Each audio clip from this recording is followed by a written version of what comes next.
Stands out to you most about your march right there near the end? Just putting the tires on and getting the strategy right. Steve, I told him every crew, secret to being a great crew chief is to call every year like it's your last, because he's had the best strategy every week. Kelly Blue Book Chevy was fast all weekend really, and I tried to screw it up there a couple times in the race, but calmed down and was able to get a good finish out of it. Got into Matt, I jumped that curve and just jumped in the air and just ran into it. Totally my fault.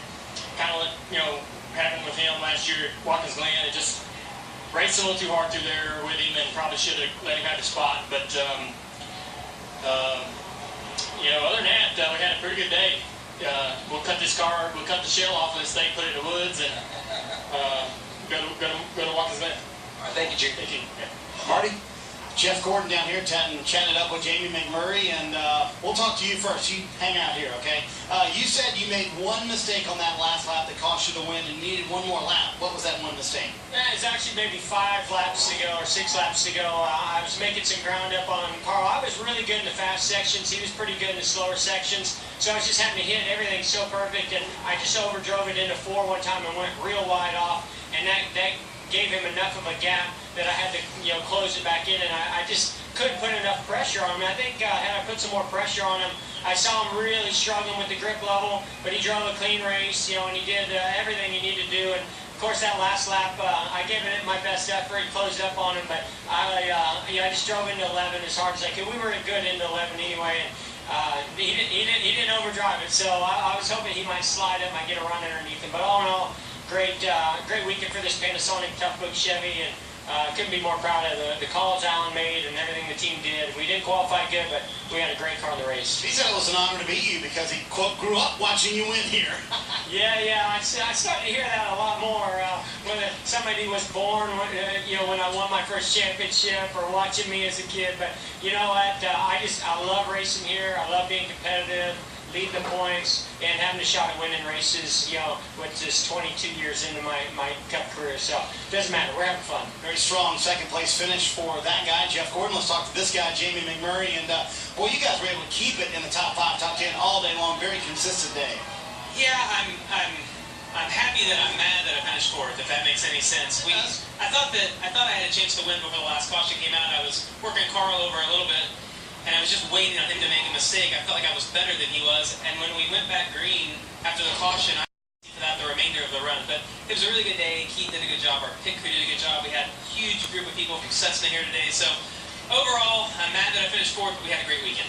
When Junior came by, we were like, man, tires did make a big difference, didn't they? Well, I could see how fast he was catching me, and I came on the radar. I'm like, is he on a different tire strategy than we are? Please tell me he is. Yeah, and they're like, yeah. So when he caught me, I didn't really put up a fight because I knew that he was going to get by. I was more worried about the 27, who was another 10 seconds back, if he was going to be able to catch me at the end. Good race. I thought they had a great tire because it gave up a lot, and putting tires on made a huge difference, and it made it a lot of fun to pass. Nice finish for Jamie McMurray, Adam, and the confetti still swirling down here from Victory Lane, where Carl Edwards is at. Yeah, Jamie McMurray, no stranger to pole day success here at Sonoma. His 3rd pole coming this weekend, but not always great in the race. That certainly changed today. Good to see McMurray inside the top 5, and I believe that's the 5th consecutive race they finished inside the top 15. Great run for Dale Earnhardt Jr. and Casey Kane able to get in the top 10. Yeah, and how about Clint Bowyer? I mean, those guys, we're seeing them with, 20 laps to go, setting backwards, coming out of turn 11. They get that thing put back together and go back out there and get a good, strong top 10 out of it. I mean, pretty impressive. I tell you what, Casey Mears also, I want to give him a shout out. Finishes 13th. We saw his damage. He came back. I gotta say, though, these crew chiefs are making a big difference this year. Yes, the they are. calls that they're making are putting their drivers in victory lane. Yeah. And they deserve a lot of credit. Marcus Ambrose ended up 8th today after leading 5 laps. Let's hear from him to Chris Neville. Well, one of the odds-on favorites, Marcus Ambrose, coming home 8th today, Marcus. It looked like you really had to carry this car all day long. Yeah, it was a handful. We came in with the strategy because last year we had the fastest car for a couple of laps, but it faded away really bad, and we came with a really soft package, and I was hanging on it all day too. So we're going to keep working at this place, try and make ourselves better. But congratulations to Carl. He did a great job to win the race, and it's good to see Ford back in victory lane. 11th time in 13 road course starts that Marcus Ambrose has finished inside the top 10, still looking for his first win here in Sonoma. As we look at our Sprint Cup chase grid, Jimmy Johnson, the only driver with 3 wins, but now there are 4 drivers that have gone to victory lane twice. Carl Edwards joining Dale Earnhardt Jr., Joey Logano, and Kevin Harvick in that category. And despite his problems today, Matt Kenseth continues to be the top driver of those that haven't won. And Ryan Newman, who is 11th, 8th overall in the championship. That's pretty impressive. Let's go back down to Chris Neville. Clint Bowyer charges late to get a 10th place finish. Clint, what a day. You get contact with your teammate out there, and then you had a flat tire coming into turn 11 here and got spotted.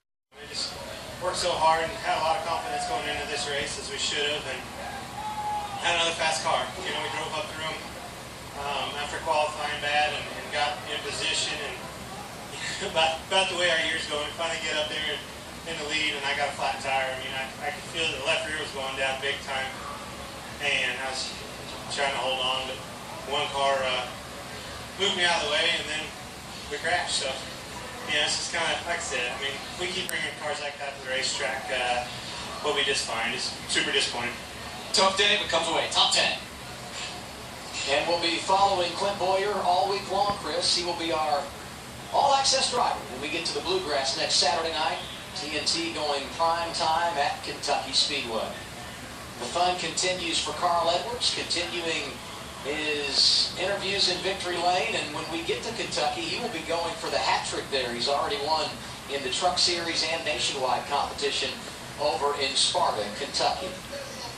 So next Saturday, NASCAR on TNT goes to Kentucky. Coverage begins 6:30 p.m. Eastern Time with Countdown to Green, served by Sonic, followed by NASCAR Sprint Cup Series Racing presented by KFC. One of television's most anticipated new shows premieres tonight, 9/8 Central from Michael Bay. Stay tuned for an exclusive sneak peek of TNT's The Last Ship and catch the series premiere. It happens tonight at 9/8 Central. Special thanks to all the folks that worked so hard behind the scenes to put on NASCAR on TNT. With Larry McReynolds, Wally Dallenbach, and Kyle Petty, I'm Adam Alexander. Congratulations, Carl Edwards. You're a winner in Sonoma.